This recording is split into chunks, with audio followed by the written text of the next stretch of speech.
오늘도 좋은 날입니다. 그리스도의 승천 안에서의 사역, 특별히 주님께서 승천하신 후에 이제 이 땅을 하나님이 심판하고 회복하러 오신다. 특별히 그분의 사역에서 심판을 강조할 때는 심센 다른 천사 이렇게 표현합니다. 뭐 이렇게 워낙 영광스럽게 보이니까 아주 유일하고 힘이 센 다른 천사 같은 분이 와서 이제 심판하는 그런 내용을 쭉 했습니다. 그래서 이제 뭐 7 나팔에 대한 이야기를 드렸고, 이제 7 나팔을 이렇게 불 때마다 뭐 우리가 땅의 3분의 1, 바다의 3분의 1, 또 강의 3분의 1, 또 해와 달과 별들의 3분의 1이 어두워지고, 이제 실제적으로 사람들에게 피해가 임하는 그런 말씀을 어저께 나눴습니다. 결국 주님은 이 땅을 심판하시면서 특별히 마지막 때는 바로 이 세상의 바벨, 종교적인 바벨론과 뭐 세상의 문화, 경제, 이 모든 것을 나는 영적으로 바벨론이라고 표현하죠. 바벨론. 그래서 이제 종교적인 바벨론을 멸하시고, 사실 그 다음에 이제 물질적인 이 환락이 도시의 모든 경제적인 체계가 있는 이 세상 조직을 주님이 멸하심으로써 이 땅에 오시게 됩니다. 그래서 오늘은 이제 주님의 재림에 대한 그런 말씀을 한번 나누겠습니다. 이제 승천하신 다음에 주님의 사역은 이제 재림하시죠. 그리고 천년왕국과 새하늘과 새 땅이 시작되는데, 그분이 이제 승천하신 후에 재림하실 때 그분이 왜 재림을 하시는가? 근데 하나님 보좌에서 재림이라는 원래 그런 단어는 하나님의 임재 이런 뜻입니다. 헬라어로는 파루시아 이런 단어입니다. 하나님의 임재가 이제 함께 하나님의 오고 있음을 말하는 거죠. 주님이 이제 보좌에서부터 이제 주님은 먼저 이기는 자를 먼저 하나님이 데리고 가십니다. 이기는 자의, 그것도 곧 뭐예요? 하나님의 파루시아 임재의 시작입니다. 이 땅에 임재하시는데, 임재의 첫 번째 시작은 이기는 자를 먼저 휴거시키고 데려가신다. 그래서 그것을 이기는 자들을 다른 말로 우리가 그냥 천열매라고 계시록에서 말해요. 천열매. 또 나중에는 뭐 이기는 자들 표현을 하는데, 이 천열매에 대한 단어가 그냥 계시록 14장 4절에 말합니다. 이 사람들은 여자와 더불어 더럽히지 아니하고 순결한 자라, 어린 양이 어디로 인도하든지 따라가는 자며 사랑 가운데 속량을 받아 처음 익은 열매로 하나님과 어린 양에게 속한 자들이라. 이 보니까 처음 익은 열매들이 하나님과 어린 양 보좌 앞에 서 있는 1절부터 그 이야기가 나옵니다. 이들이 바로 누군가? 하나님 보좌에 서 있는 이들이 누군가? 이들은 바로 설명을 쭉 할 때 바로 처음 익은 열매로 하나님과 어린 양에게 속한 자들이다. 그래서 여기 보니까 처음 익은 열매. 우리가 보통 이스라엘 백성들이 이렇게 농사를 할 때 씨를 뿌리고 나서 이것이 잘 자라게 되면 처음 익은 열매들이 있어. 항상 모든 곡식도 그렇고 과일도 마찬가지입니다. 아주 처음 익은 좋은 열매들을 이제 먼저 잘 이렇게 상품으로 가갖고 보면 이스라엘 백성들은 그 처음 익은 열매 그 첫 단을 하나님의 성전으로 갖고 갑니다. 성전으로. 그리고 나서 알다시피 우리도 농사지되면 처음 익은 열매가 있고, 나중에 조금 이제 강한 햇빛이 쬐지면서 나중에는 전체적으로 추수를 하게 되죠. 그리고 그 추수한 것은 이제 곡간으로 갖고 갑니다. 곡간으로. 그러니까 갖고 가는 자리가 다른 거예요. 처음 익은 열매는 바로 하나님의 성전으로 갖고 가고, 또 나머지는 곡간으로 갖고 대다수의 추수된 거예요. 여기 처음 익은 열매는 바로 하나님 보좌로 올라가는 그런 축복이 있다고 말씀을 드릴 수 있습니다. 아까 이 14장 이야기죠. 14장에 대한 뒤에 보면 전체적으로 추수하는 이야기도 기록되어 있어요. 그 14장 뒷부분에냐는 14절과 16절을 보니까 또 내가 보니 신 구름이 있고 구름 위에 인자와 같은 이가 앉으셨는데 그 머리에는 금 면류관이 있고 그 손에는 예리한 낯을 가졌더라. 또 다른 전사가 성전으로부터 나와 구름 위에 앉으신 이를 향하여 큰 음성으로 외쳐 이르되 당신의 낯을 휘둘러 거두소서. 땅의 곡식이 다 익어 거둘 때가 이르렀음이니이다 하니 구름 위에 앉으신 이가 낯을 땅에 휘두르매 땅의 곡식이 거두어지니라. 아까는 처음 익은 열매가 있었고 여기는 이제 나중에 모든 곡식이 다 익었으니까 전체적으로 추수하는 그런 이야기에 대한 말씀이 기록되어 있습니다. 그래서 첫 열매는 하늘 보좌로, 노래가 다른 편 대다수의 성도들, 이들은 사실 나는 대부분의 추수물들은 우리도 그냥 한국도 마찬가지지만 이렇게 처음 익은 열매가 있고 그 다음에 강한 햇빛이, 가을에도 우리도 햇빛이 쬐고 그냥 물이 마르면서 곡식이 제대로 익습니다. 그럼 그때 그냥 대다수 추수를 갖게 되는데 바로 그런 의미로서 아마 이 처음 익은 열매는 우리가 알다시피 대환란을 통과하지 않죠. 이미 이긴 자들이니까. 그러나 대부분 나머지 있는 성도들은 이 땅에서 대환란을 통과하면서 믿음을 지키고 기도하고 주님을 더욱 앙망하고 적그리스도의 그 핍박과 반대를 이기니까 영적으로 깨어있고 점점점 변화되고 성숙해질 수밖에 없어요. 온전히 영적으로 성숙하고 변화가 되니까 하나님이 됐다. 그리고 그들을 다 이기는 자로 데리고 가는 그런 역사가 함께할 것이라고 말씀을 합니다.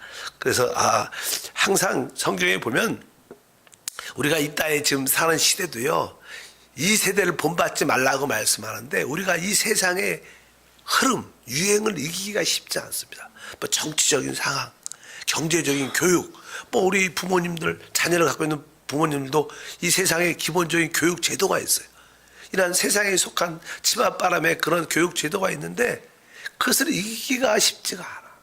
남들은 다 이렇게 가야 하는데 가해를 안 시킬 수도 없고 뭐 그렇지 않겠어요?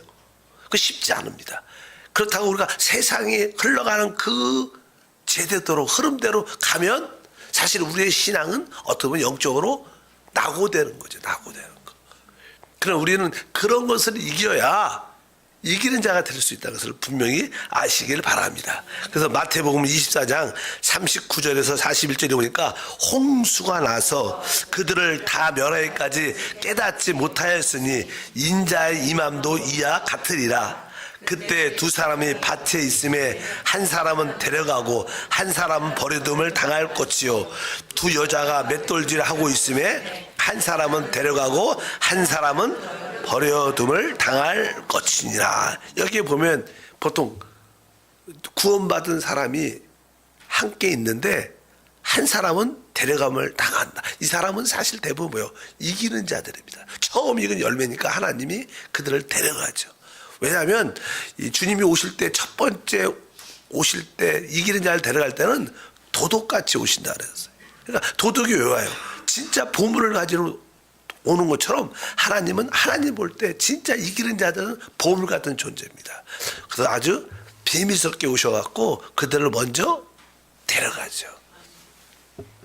데려가는데 어쩌든지 우리가 그 반열에 쓰는 그러한 믿음을 갖고 주님을 섬겨야 될 줄 믿습니다. 또 두 여자가 맷돌질하고 있는데 한 사람은 데려가고 한 사람은 남아있을 것이다. 그래서 이 남아있는 사람들은 사실 나는 어떤 대화를 통과하면서 성숙해지고 변화돼서 나중에 다 공중으로 들림받게 될 것이다. 이런 이야기가 쭉 돼. 그래서 뒤에 보니까 그냥 말씀하죠. 42절과 계속 이어서 말하면 그러므로 깨어있으라. 어느 날에 너희 주가 임할지 너희가 알지 못함이니라. 너희는 아는 바니 만일 집주인이 도둑이 어느 시각에 올 줄 알았다면 깨어있어 그 집을 뚫지 못하게 하였으리라. 이러므로 너희도 준비하고 있으라. 생각하지 않을 때 인자가 오리라. 항상 우리가 그러므로 준비하고 깨어있어야 됩니다. 여러분들이 뭐 주님이 언제 오시겠어 이렇게 생각하지 않을 때 오시는 거예요. 여러분들 마음속에 주님이 곧 오실 거야. 내가 주님을 기다려. 이런 사람들한테는 주님의 오심이 깨달아질 겁니다. 근데 뭐 설사 오시겠어. 이 시대는 아닐 거야. 나 할 일도 많은데. 이런 생각하는 사람들은 요 말씀 뭐라 했어요? 생각지 않을 때 인자가 오리라. 그러니까 여러분들 개인적으로도 봐요. 여러분들이 그분이 뭐 오시겠어 이렇게 생각하지 않을 때 오실 거라는 거. 그러나 여러분들이 깨어있다면 그 깨어있음으로 인하여 주님의 다시 오심을 내적으로 알게 될 줄 믿습니다. 또 누가복음에도 동일하게 그런 이야기가 기록되어 있어요. 또 17장도 읽어보니까 34절부터 내가 너에게 이르노니 그 밤에 둘이 한 자리에 누워 있음에 하나는 데려감을 얻고 하나는 버려둠을 당할 것이요 두 여자가 함께 맷돌을 갈고 있음에 하나는 데려감을 얻고 하나는 버려둠을 당할 것이니라. 여기 누가복음 17장에 보니까 두 사람이 잠을 자고 있대. 그러니까 우리가 꼭 하나님을 위해서 뭘 일하는 게 아니라 이 사람은 이미 영적으로 깨어있고 이기는 자니까 잠을 자고도 주님이 오시는 그 시간에 데려감을 당할 거예요. 한 사람은 남아있고. 그러니까 우리가 내적으로 늘 준비되고 영적으로 성숙해 있어야 된다는 거예요. 그러면 여러분들이 자르든지 일을 하든지 항상 주님에 대한 준비된 자인 줄 믿습니다. 그럴 수도 있잖아요. 우리는 지금 아침이면 미국은 밤인데 휴거가 일어난다 그러면 거기서 대부분 사람들 뭐 자고 있을 거 아니에요. 그때도 하나님 데려간다. 어쩌니 우리가 이렇게 깨어있는 그런 모습을 가져야 될 줄 믿습니다. 여기서 대부분 휴거에 대한 말하고 여기서 나오는 사람들 이렇게 데려감을 당한다. 이들은 뭐예요? 바로 처음 익은 열매 이기는 자로 주님이 하늘 보좌로 그들을 먼저 데려갈 줄 믿습니다. 그럼 어떻게 우리가 이길 수 있는가? 이런 이기는 자가 될 수 있는가? 거기에 대해서 누가복음 뒤에 쭉 나옵니다. 21장 34절부터 읽어보니까 너희는 스스로 조심하라. 그렇지 않으면 방탕한가 술 취한가 생활의 염려로 마음이 둔하여지고 뜻밖의 그날이 덕과 같이 너희에게 임하리라. 이날은 온 지구상에 거하는 모든 사람에게 임하리라. 이러므로 너희는 장차 올 이 모든 일을 능히 피하고 인자 앞에 서도록 항상 기도하며 깨어 있으라 하시니라. 그래 너희는 스스로 조심하라. 그러면서 우리가 이 세상의 어떤 흐름, 유행에 흘려간다면 여기 보니까 방탕함, 술 취함, 생활의 염려 여기에 대부분 다 걸리죠. 뭐 방탕과 술 취함은 왜 방탕하고 왜 술 취합니까? 자기의 즐거움을 위해서 방탕하는 거죠. 자기의 육신의 쾌락을 위해서, 자기의 혼의 즐거움을 위해서 방탕하고 술 취함도 자기 좋으려고 뭐 술 취하죠. 왜 그래요? 자기를 위해, 육체를 위해서. 뒤에 보니까 생활 염려, 자기를 위해서. 우리가 대부분 사람들은 돈 벌려고 돈 계속 이런 거에 무디어져 있으면 절대로 주님의 오심에 대한 느낌이 없습니다. 오늘 말씀이 뜻밖의 덕과 같이 너에게 임하리라. 뭐 덫이라는 게 여기가 짐승을 잡는 거 있잖아요. 이렇게 풀로 같은 걸 다 이렇게 덮어놓으면 먹이를 이렇게 막 찾으러 오다가 그냥 탁 걸리면 뭐 빼도 박지도 못해요. 그렇게 주님이 오실 거다. 깨어있으라. 그래서 장차 올 이 모든 일을 피하고 인자 앞에 서도록 주님 앞에 쓴 거죠. 하늘 보좌와 보좌 앞에 서는 주님 앞에 서는 그러니까 이기는 자의 축복인 줄 믿습니다. 그래서 여러분들이 끝까지 하나님 말씀을 끝까지 지키고 믿고 달려가야 되는 거예요. 우리가 계시록 3장 10절도 말씀합니다. 내가 나의 인내의 말씀을 지켰은즉 내가 또한 너를 지켜 시험의 때를 면하게 하리니 이는 장차 온 세상에 임하여 땅에 거하는 자들을 시험할 때라. 그러니까 너를 지켜 시험의 때를 면하겠다. 시험의 때가 뭡니까? 바로 이 대환란. 모든 사람이 시험을 받을 때입니다. 근데 바로 너희가 인내의 말씀을 지켰으니까 인내의 말씀을 지켰다고 말합니다. 그러니까 하나님 말씀은 인내가 필요해. 끝까지 믿어야 돼. 우리가 어떤 기적을 기대하고 응답을 기대해도 종종 말씀은 내가 받았는데 그 말씀이 곧 이루어지지 않는 것처럼 보일 때가 참 많죠. 그래도 끝까지 주님이 나를 응답하셨다. 나를 축복하셨다. 그렇게 여러분들 끝까지 그 말씀을 갖고 믿음으로 선포하고 견디면 결국 우리는 이기게 됩니다. 제가 성경에 요셉 이야기를 많이 해요. 요셉이 사실 이제는 꿈을 꾸죠. 환상 꿈꾸는 자가 돼서 바로 모든 해와 달과 별들이 자기한테 절하는 그런 꿈을 꾸게 돼요. 그것은 하나님께서 그를 가장 높은 자리로 총리로 세우겠다는 그런 하나님의 어떤 꿈, 응답이죠. 응답. 그런데 그것이 이루어지기까지 적어도 13년이 걸렸어요.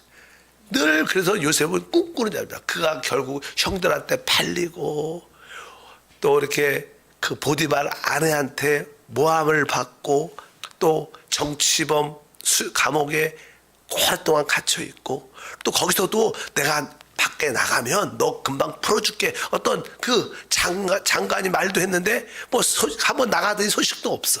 그래서 끝까지 기다리니까 13년 만에 그가 그곳에서 총리로 되는 거예요. 그러니까 우리가 하나님의 약속의 말씀을 붙잡아도 그것을 끝까지 기다려야 돼. 아유 뭐 금방 응답 안 되니까 아유 아닌가 보다 포기하지 말고 하나님 말씀을 믿었으면 끝까지 인내해야 돼. 하나님이 응답하셨다. 내가 우리가 아프다. 여러분들 기도를 열심히 해서 마음에 감동이 있어. 하나님이 내가 채찍에 맞으면 네가 나음을 받았느니라. 이런 말씀을 딱 받았어요. 그리고 야 지금 반짝 지금 일어나고 막 그렇게 기대를 많이 하잖아요. 그런 경우도 있지만 대부분 경우에는 우리가 말씀을 받아도 여전히 아파. 여전히 이렇게 고통을 느낄 때가 있습니다. 하나님 나한테 말씀을 주셨는데 전혀 환경이 변화가 안 되네. 그럼 우리는 포기하고 낙담하게 되지. 그래도 여러분들은 믿음으로 인내의 말씀을 지켜야 되는 거야. 하나님 응답하셨다. 환경은 이래도 하나님이 응답하셨다. 기적은 일어났다.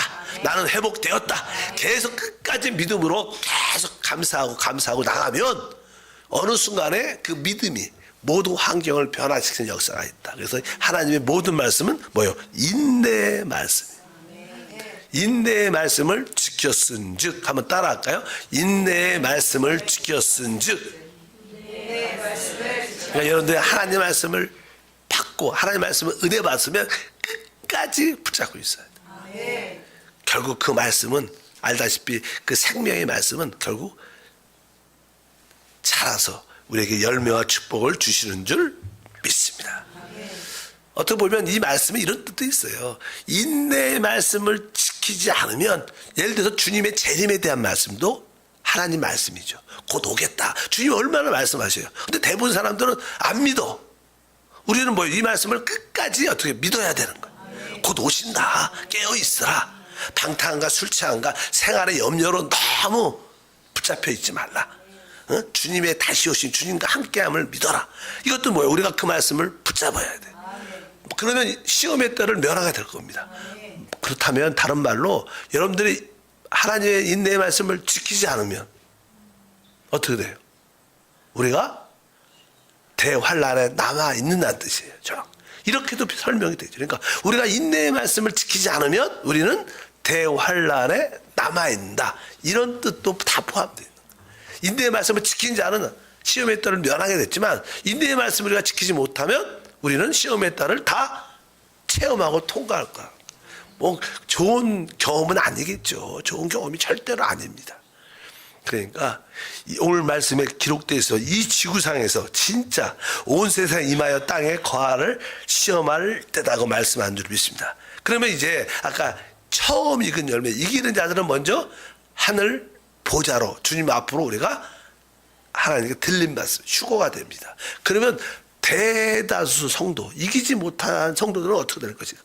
그들이 이기는 자가 될 때까지 어떤 과정 통과 환난을 통과하면서 이기는 자로 변하게 돼 있다는 거예요.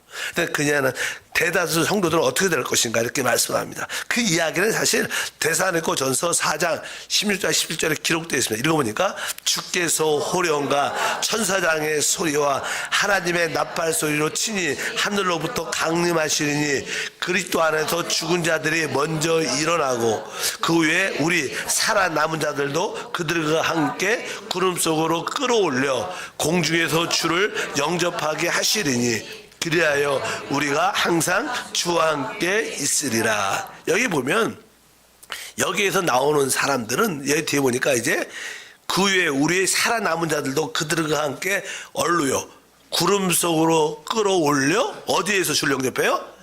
공중에서 주를 영접하게 한다. 그러니까 장소와 다른 거. 하나 이기는 자들은 하늘 보좌 앞에 서 있지만 이 사람들은 어디에 서 있어요? 공중에 있는 거. 공중. 위치가 다른 거죠.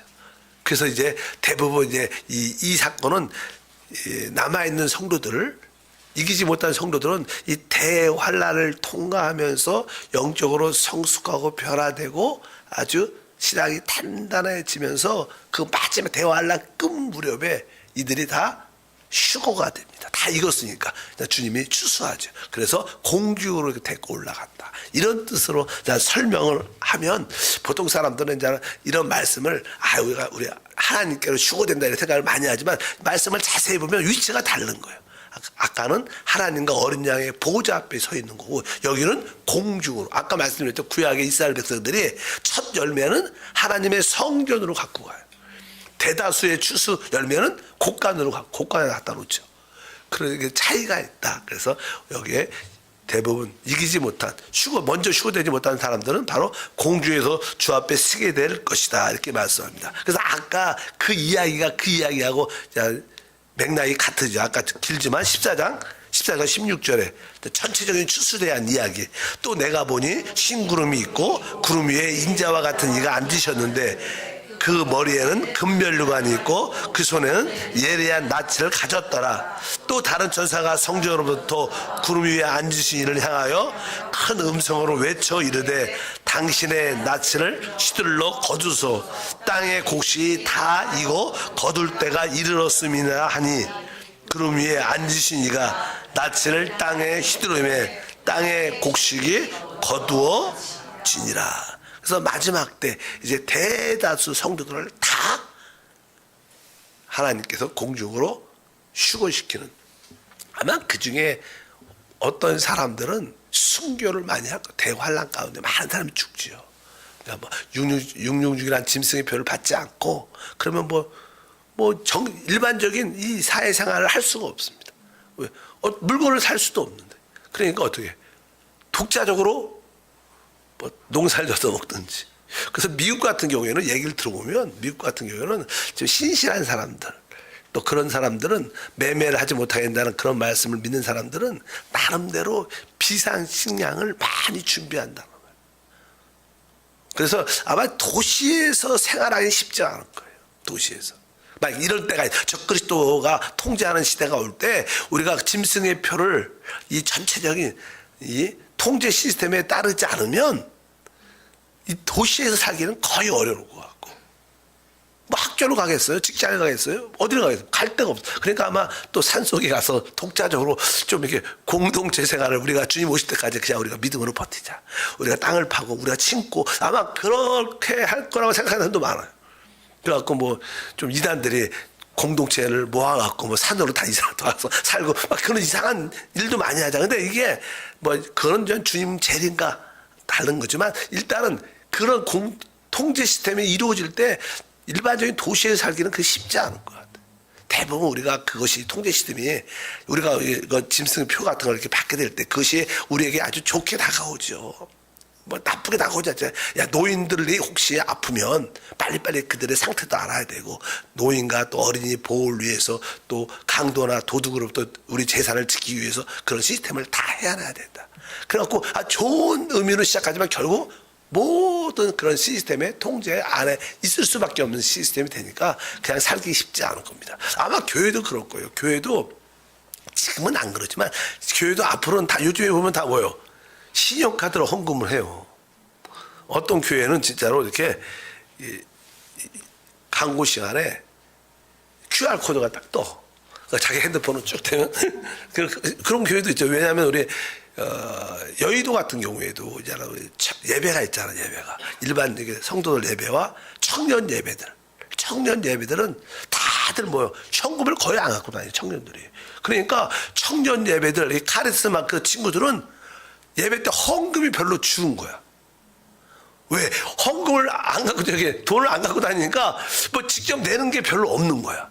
그러니까 내가 나중에 내겠지 이렇게 하다가도 깜빡하고 나중에 내지 그렇게 되는 거 많아갖고 그래서 어떤 교회들은 그런 시스템 요즘은 다 그냥 QR 코드로 하니까 그냥 이게 QR코드 그러면 핸드폰을 딱 하고 딱 치면 쨍 얼마나 시대가 아니라 그렇게 되니까 교회도 앞으로 그러한 이 시스템을 받아들이지 않으면 교회가 사역이 안 되고 선교도 안 되는 거예요. 그러니까 모든 교회마저 그런 시스템에 동참할 수밖에. 뭐 회사와 모든 건 당연히 그런 시스템에 동참해야지 일이 이루어지니까 교회마저도 그런 시스템에 벗어나기가 쉽지 않다. 그러니까 산에 들어가야지. 그리고 어떻게 하겠어요? 그러니까 그런 것을 깨어 있어야 될 줄 믿습니다.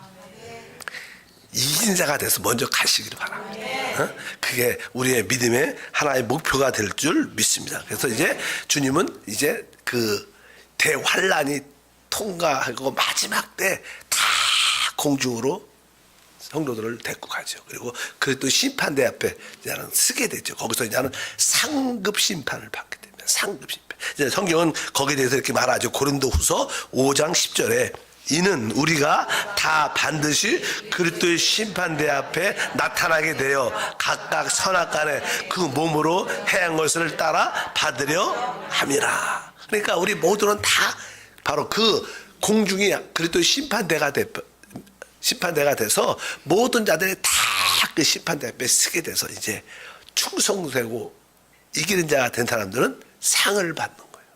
그렇지 않은 사람들은 상 대신 뭘 받겠어요? 벌을 받겠죠. 벌. 징계 받죠. 징계. 유급되겠죠. 유급. 대학교나 고등학교는 요즘 고등학교 다 졸업시켜주지만 대학교 같은 경우에 어떤 기본적인 학점을 이수해야 되는데 그 학점을 이수하지 못했다. 그럼 어떻게 해요? 학비 또 내고 그 학점 이수할 때까지 6개월이고 1년 더 다녀야 되는 거예요. 그래야 졸업을 하는 거예요. 그러니까 아직 이들은 어떻게 보니까 이기는 자들은 일단은 졸업을 한 거예요. 근데 이기지 못한 사람들은 그 중에 많은 사람, 벌 받은 사람들은 아직 졸업을 못했어. 그래서 공부를 좀 더 해야겠죠. 그래서 1000년 왕국 동안에 공부를 다시 하는 공부. 어느 정도. 이 땅에서는 한 50년만 하면 되는데 거기서 1000년을 공부해야 되니까 머리가 아프죠. 길게 너무 기니까 어쩌든지 그렇게 됩니다. 그러니까 그렇게 그리스도 앞에서 심판, 상급 심판, 상과 벌에 대한 결정이 지어지는. 그래서 우리가 이 땅에서 그 아픔을 쓸 때는요 모든 것이 다 드러납니다. 다 드러나. 뒤에 보면 이렇게 써 있어요. 로마서 14장 10절도 그런 의미입니다. 맥락이 내가 어찌하여 내 형제를 비판하느냐, 어찌하여 내 형제를 업신 여기느냐. 우리가 다 하나님의 심판대 앞에 서리라. 우리가 그 그리스도 심판대 앞에 하나님 앞에 심판대 딱 서면 우리가 이 땅에서 우리 형제를 정죄하고 비판하고 했던 것이 우리 안에 깊은 것이 다 드러난 겁니다. 우리가 주 앞에 속일 수가 없잖아요. 모든 것이 다 드러나서 야 내가 진짜 이렇게 외식한 신앙생활을 했구나. 내가 속인 거구나. 내가 의롭지 못했구나. 그거 지옥 천국 문제가 아니라 상과 벌의 문제입니다. 그때 모든 것이 다 드러나니까 우리가 이 땅에서 진짜 사심 없이 오직 그 나라와 그 일을 구하는 성도를 진심으로 사랑하고 존경하는 그러한 삶을 살아야 됩니다. 아직 겉으로는 그러고 속은 안 그러면 그거 다 드러납니다. 다 드러납니다. 그때 다 그 말씀의 빛으로 또 우리의 과거의 모든 것들이 다 오늘 말씀하잖아. 비판하고 업신 여긴 거 다 드러나는 거다. 그러니까 이게 인격적인 진정한 뭐가 있어야 돼요? 변화가 있어야 되는. 여러분들이 올해 성령의 열매 중에서 인격적인 변화도 있어요. 영적으로 성숙해지면 우리는 이기는 자가 될 줄 믿습니다. 거룩하신 하나님.